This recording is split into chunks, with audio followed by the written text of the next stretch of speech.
Well, if there was ever an award for one single car which managed to save the fortunes of a car company, then that award would definitely go to the Nissan Magnite for saving the fortunes of Nissan in India. And this car, of course, when it was launched 3 years ago, came out when Nissan was really in the doldrums. Yes, the company was really on the verge of, shutting down operations, but this car saved them and brought them back into the limelight. And it really has been a very successful product for the car maker. This, of course, is the new variant. This is the AMT, the automatic manual transmission. Now you might say there was already AMT. No, there wasn't. There was a CVT. A lot of people confuse AMTs with automatics, but AMT tech is the cheapest tech available in the automatic range of cars. And of course CVTs are different.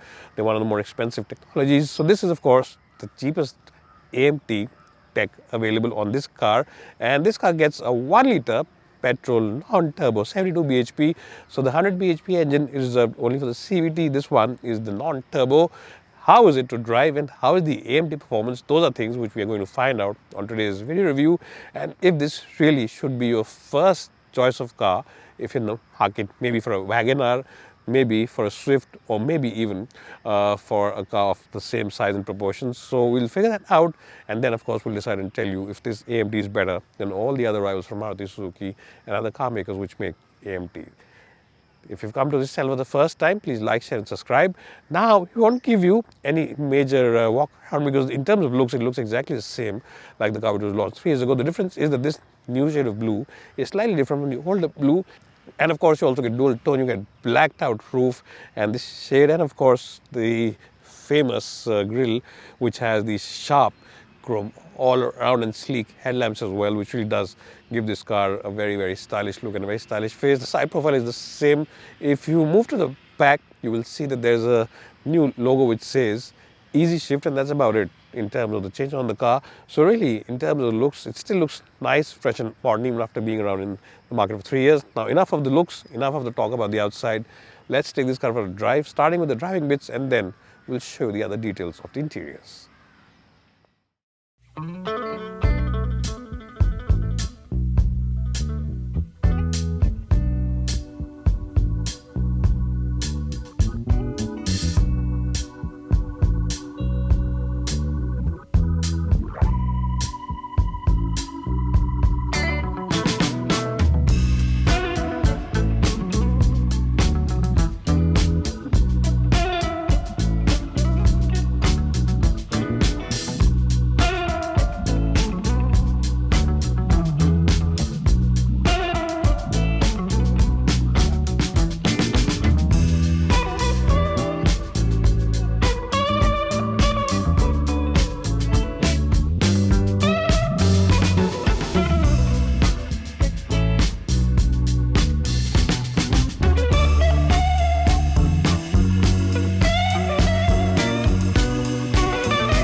So before showing you the boot, let me show you the big change on the outside. The only change is this Easy Shift badge over here. This of course is the Easy Shift badge and signifies that this is the AMT version of the car, and that's about it. There are no other changes. The alloy wheels, the design, the backlights, everything is the same. Now let me show you the boot as well, because the boot of the Magnite is one of the best in the business. In fact, it's a nice square and spacious boot. Also the aperture is quite big, so you can put in those big bags without any fuss whatsoever. The loading sill is there. It's very minimal, but it is there, so you might have to put in a little bit of effort when you put your bags in and out of this car, but honestly speaking, no compromises when it comes to cabin space as well as the boot. On the Nissan Magnite, I'll give it a strong score of 8 out of 10. Now let's show you the interiors. I'm sure you've already seen the interiors. It's exactly the same like the regular version, but just to give you a refresher course, let me jump inside and show you what this car is all about. Well, so I'm inside the front end of the Magnite's cabin, and Nissan hasn't really changed anything on the interiors, and they didn't really have to because this car already is pretty well spec'd with features. You get of course this big touchscreen which gets Apple CarPlay and Auto. You can connect that wirelessly. You also get automatic climate control and of course completely digital gauges, and of course the controls are over here on the steering wheel. Now automatic headlamps and stuff like that isn't available because this really is a very budget focused car, so they have kept the costs down, and that's a good thing because people who are buying these cars don't really care about automatic headlamps and stuff like that, or even cruise control. But these digital gauges look really nice, really very good, and lots of places to keep your odds and ends. You get this huge glove box, very deep, very spacious, very practical. A big tray where you can keep your cell phone, and an even bigger tray over here where you can keep your odds and ends. Right now we put a GoPro to charge it up. Couple of big beverage holders over here, and this one doesn't open up, but you get big top bins where you can house those big bottles. Right now we don't have a bottle, we only have a small one, but you can accommodate big bottles over there as well. The quality feels quite sturdy, and of course the plastics also are quite decent. They're not patchy at all, very consistent in terms of the plastic quality. Yes, some of the fit and finish over here could have been improved a little bit, but I don't really have any complaints, because remember, you have to keep everything in perspective, and this car really is at the budget end of the market. It's a cheap car, inexpensive car, and you have to keep things in perspective. And for a car at this price point, I think everything looks good and feels good, and even the build quality is quite sturdy. Let me just demonstrate it to you by listening to the door shut. Now, when you have a solid car, the doors have a very solid feel, and of course, remember, this guy's got a 4-star crash test safe rating record, so it is quite a safe and sturdy car as well. Overall, a good place to be. Seat comfort also is quite good, and let me just tell you about the cost cutting and how Nissan has managed to price it so well. Now, they've done very small things, very intelligent things. For example, there is no mirror over here for the driver to set his hair. You can use this one, but for the passenger you get a small mirror over here, and of course there isn't that place where you can keep your sunglasses and put it over here. So those are things where they've cut costs, and they've done it very efficiently. That's what the Japanese do, very efficient cost cutting.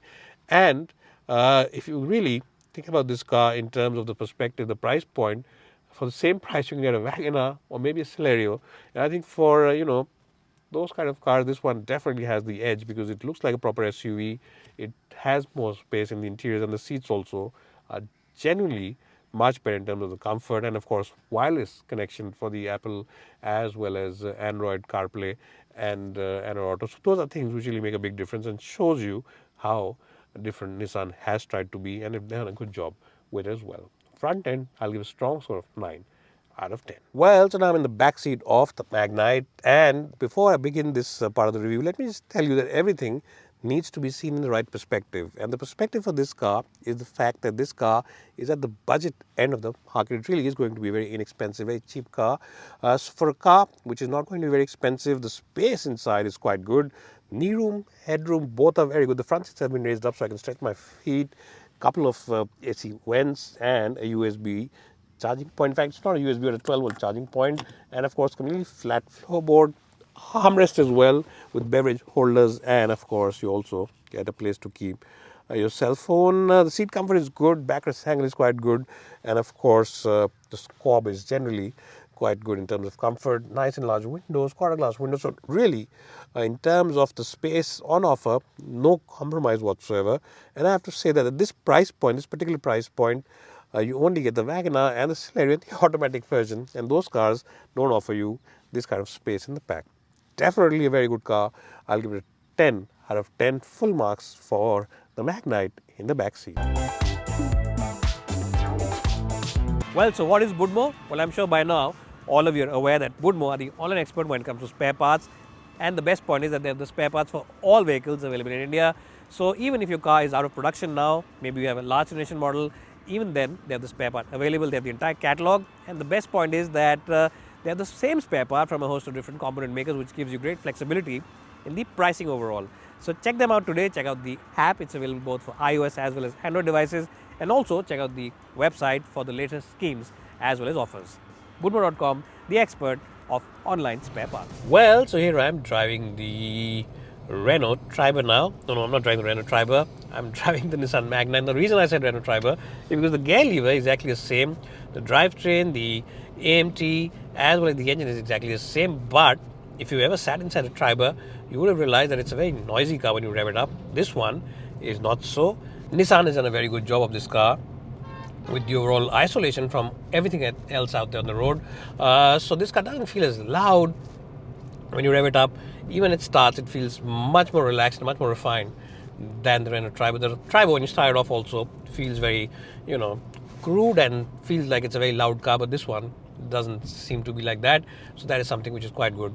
On the Magnite, when you rev it up on the highway, I think even then The engine remains largely quiet and largely it remains quite refined. But yes, to be honest, 72 bhp for the highway isn't really the best. It does tend to become a little boomy and noisy when you take it out on the highway.